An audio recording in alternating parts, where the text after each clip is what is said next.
Bonjour à tous, je vous retrouve pour une toute petite vidéo, plutôt une vidéo tuto. Et oui, vous êtes nombreux à me demander comment faire une pâte feuilletée. C'est toujours la peur, le stress, l'angoisse et souvent on se résigne à l'acheter plutôt que de la faire. Donc cette vidéo, c'est vraiment pour vous montrer le tour de main uniquement de la pâte feuilletée. Et pour cela, vous allez pouvoir suivre la recette pâte feuilletée express que vous retrouvez sur Cookidoo. Vous allez bien entendu pouvoir reproduire cette recette aussi bien au TM31, TM5 ou TM6 sans aucun souci. Alors, c'est parti, on va lancer la recette. Donc là, il me faut 200 g de beurre au préalable congelé. Donc là, vous voyez, moi j'ai une plaquette complète, toujours d'avance au congélateur, que je pré-tranche. Et je coupe vraiment des gros morceaux, hein. C'est vraiment la plaquette en deux, vous voyez, je ne m'embête pas. Vous pouvez être généreux sur la taille des morceaux, pas besoin de faire des tout petits bouts. Voilà, j'en ai 200 g de beurre, poids égal en farine, donc 200 g de farine également. C'est un temps pour temps, donc c'est très facile si vous devez augmenter. Là, avec les préparatifs de Noël, vous allez faire les petits feuilletés maison, vous verrez, c'est hyper pratique. Et surtout, 90 g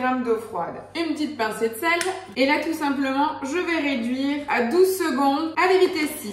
Voilà, donc c'est intense. Et regardez ce qu'on obtient. Un crumble, je transvase. Donc c'est tout à fait ça, hein. C'est vraiment la recherche du moment d'avoir un crumble comme celui-ci pour faire notre pâte feuilletée. Donc comme je vous disais, c'est du beurre congelé, hein, donc cette texture-là, c'est tout à fait normal. Et vaut mieux réduire le temps pour qu'elle ne soit pas trop travaillée et la travailler vite. C'est pour ça que je vous la remontre. La dernière fois, c'était l'été. Là, on est en plein hiver, on n'a pas de problème de température. Parce que forcément, plus il fait chaud quand vous faites votre pâte feuilletée, plus le beurre va aussi décongeler. Voilà, donc une fois que j'ai mon crumble de pâte, je vais tout rassembler pour former un boudin. Et donc là, je vais appuyer en même temps. Vous pouvez à nouveau fleurer légèrement votre pâte. Voilà, maintenant que j'ai mon premier boudin, je vais l'enrouler comme en faisant de la pâte à modeler et former mon escargot. Vous avez deux options. Là, vous avez votre escargot. Vous pourriez très bien, en fait, vous arrêter là. Mais là, je vais l'étaler une première fois et réitérer l'étape. Là, je fais un double tour. Et là, vous voyez, dans la pâte, ces petits picots de beurre. Et ben voilà, c'est exactement la texture que l'on recherche puisque nous allons créer un choc thermique à la cuisson et donc ce beurre va exploser dans la pâte et donner ce petit côté feuilletage. Maintenant que j'ai étalé, je recommence. J'enroule comme un cigare ma pâte et je refais un escargot. Et voilà,